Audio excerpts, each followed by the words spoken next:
Welcome to another episode of The Brand Called You, a podcast and podcast show that brings you leadership lessons, knowledge, experience, and wisdom from thousands of successful individuals from around the world. I'm your host, Ashutosh Garg, and today I'm privileged to welcome a very, very accomplished and a young entrepreneur from Mumbai, India, Mr. Sharang Ambadkar. Sharang, welcome to the show. Thank you for inviting.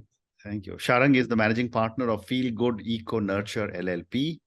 He's working towards creating solutions with the not so easy to but will do the multi-layered plastics.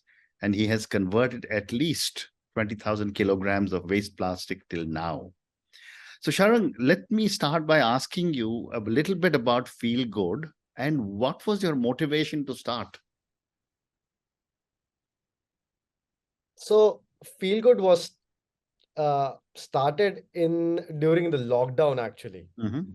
This FeelGood company was incorporated during the mid of the prime time COVID, when we were all in the lockdown phase.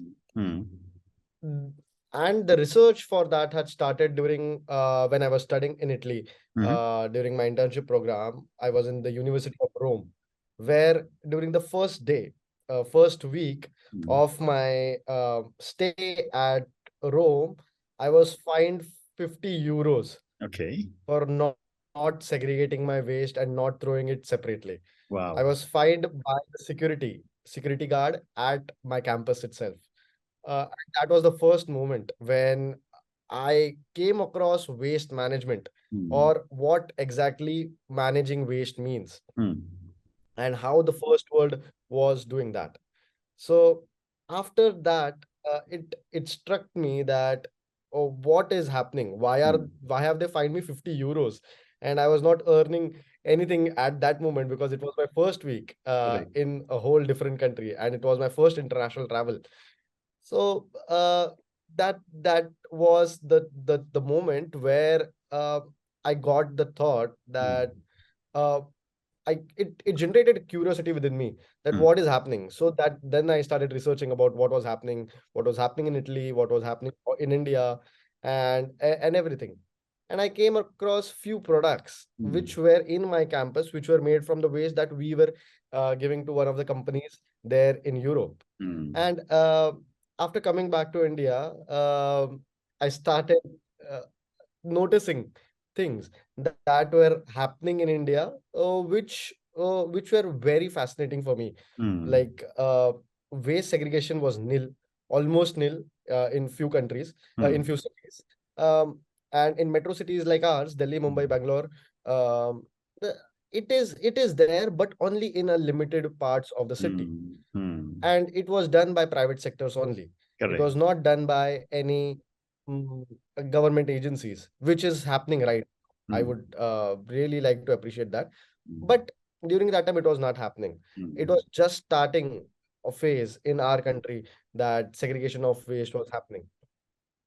So there was this moment where uh, I don't know if something like this happens at your place, but usually there are milk pouches which comes to our house, half liter milk pouches, usually which comes to our house on a daily basis, like 1 liter, 2 liters.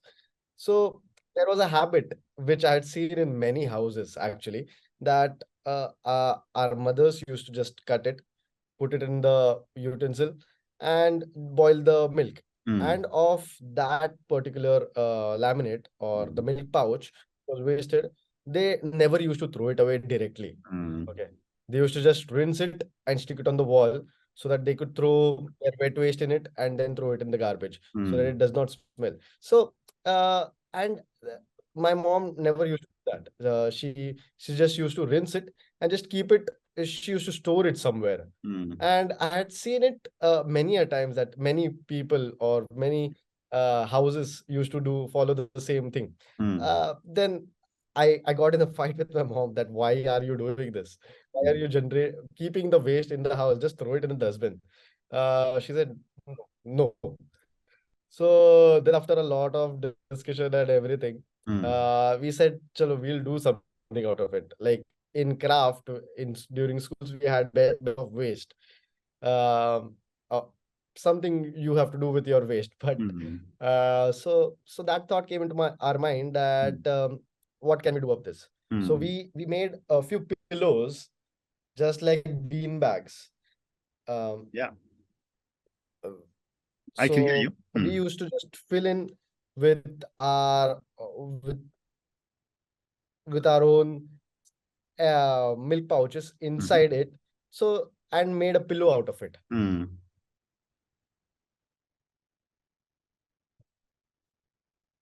You can start.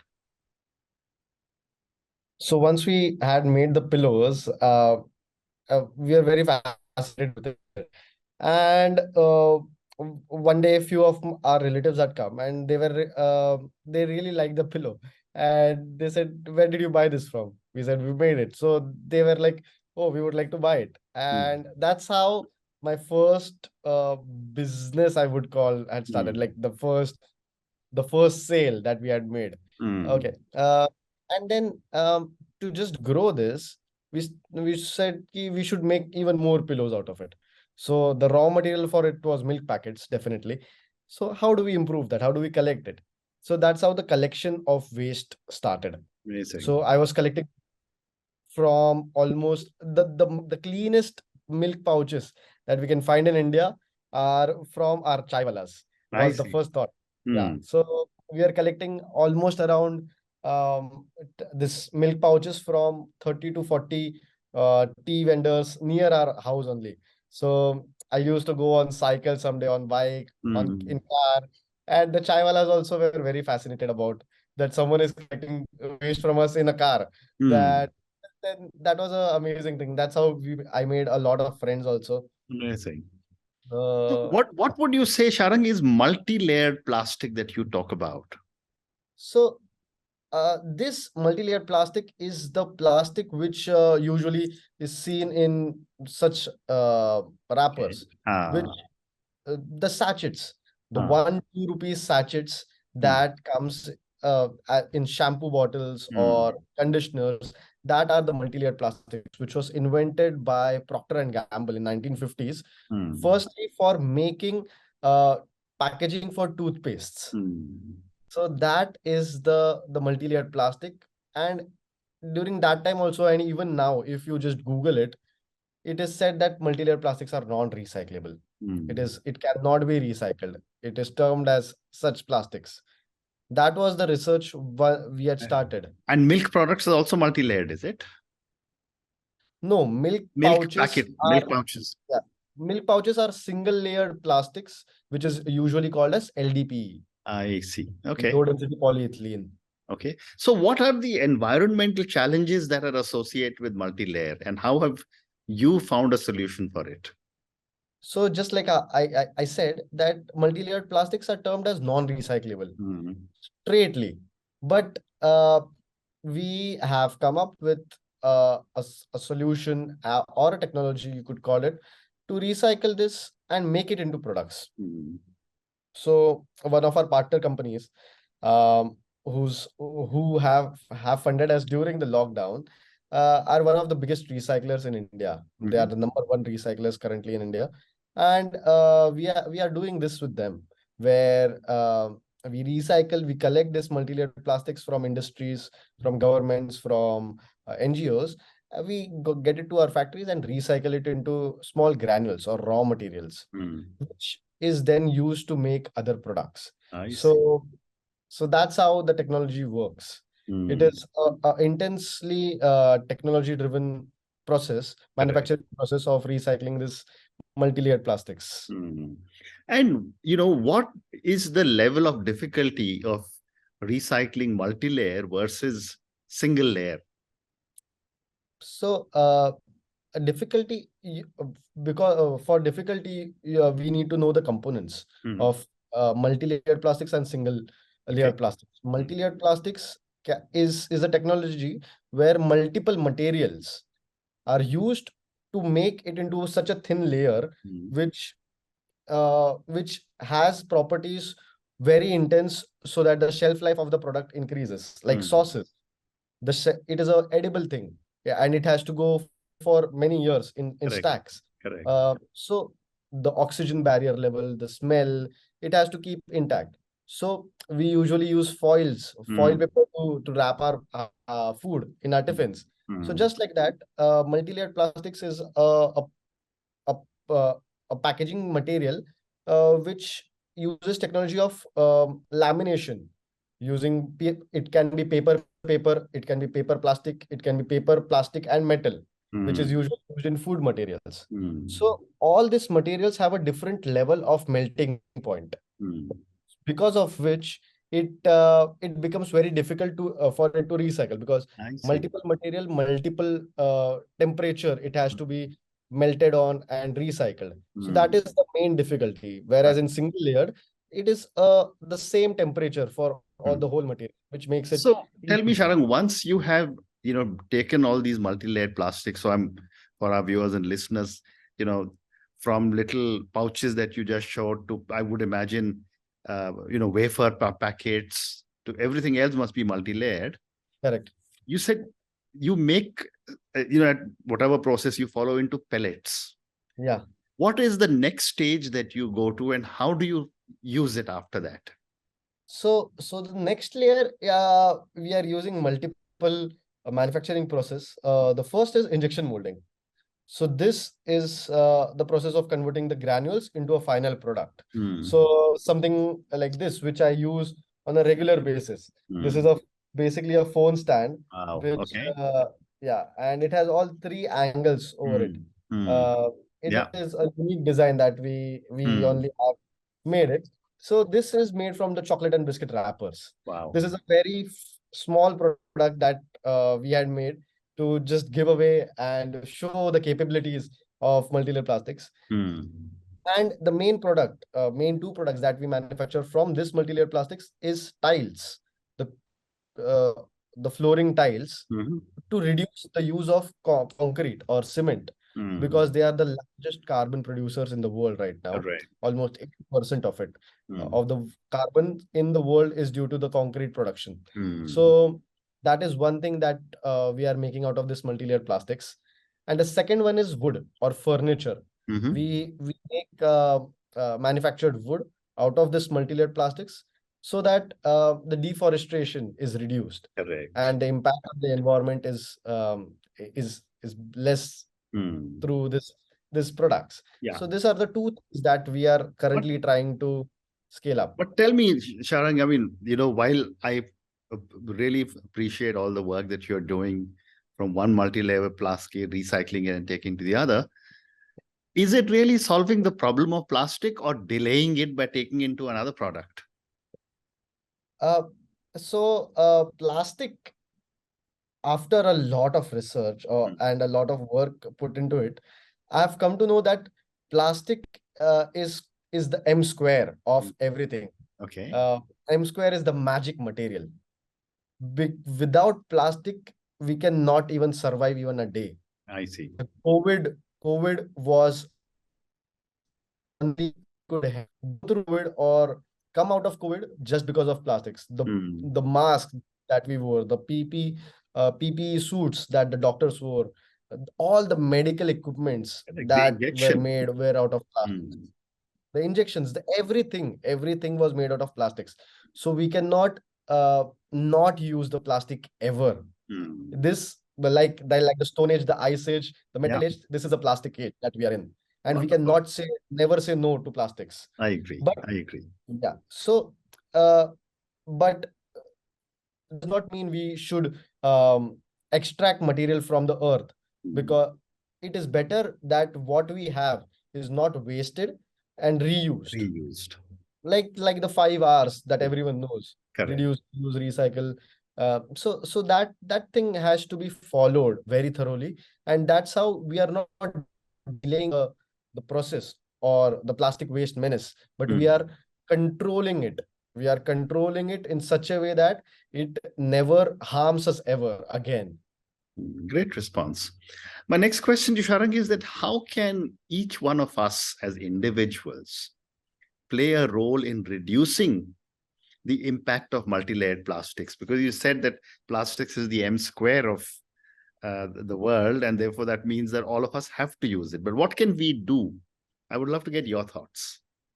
So there are, like I said, this is a growing industry. Waste management is a growing industry in India, and each city has a NGO or a small startup or someone who is working in the collection center or the collection part of this waste material.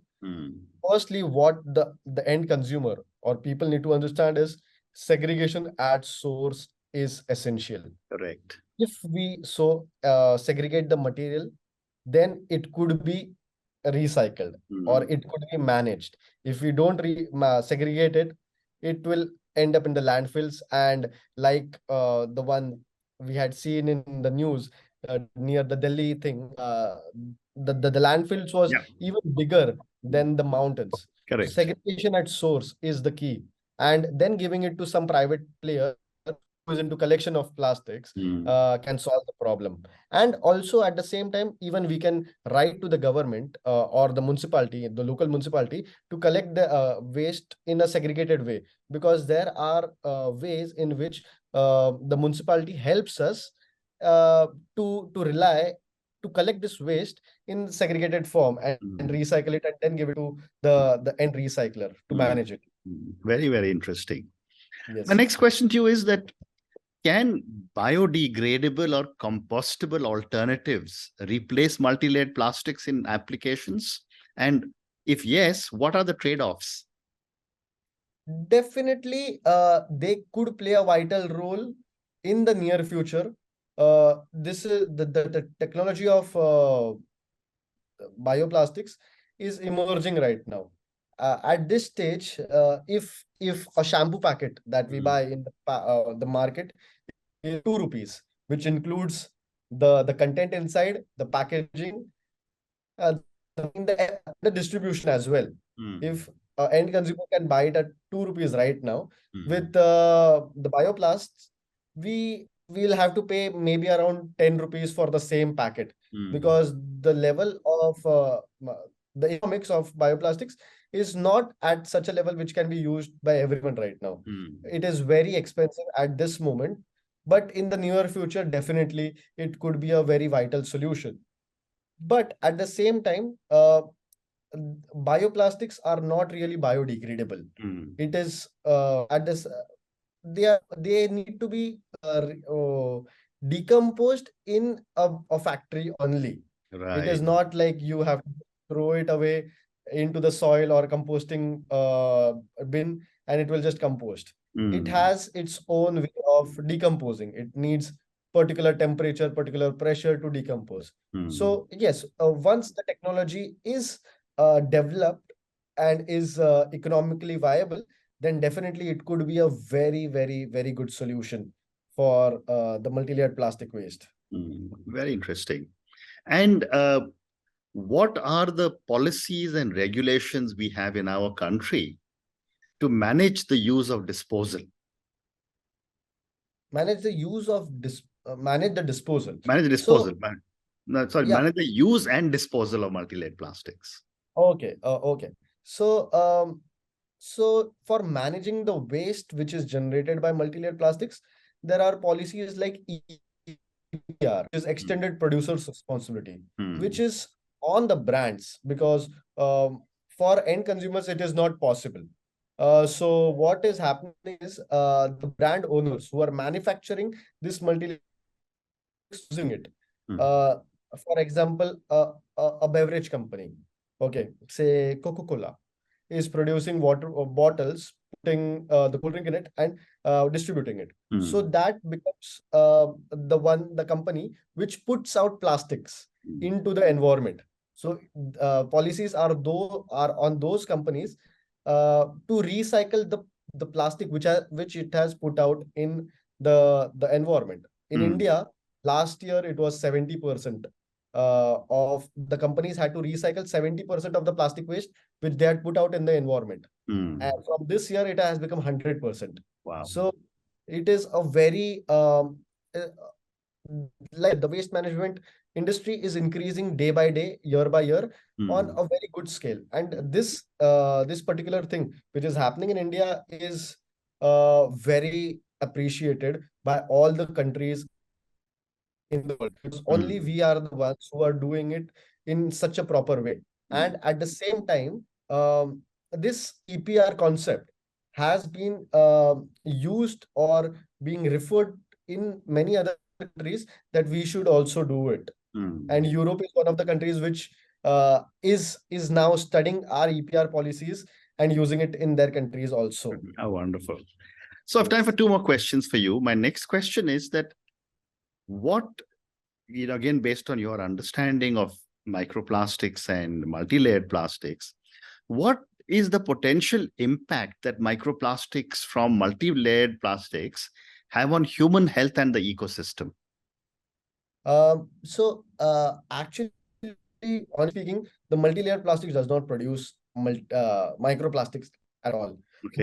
But the thing is that if, for example, this is a packet, and if you just cut it over here, a small piece, which we usually do, we just cut it like this. The small part of this plastic is just torn off, and that could also be termed as a microplastic or a mini plastic.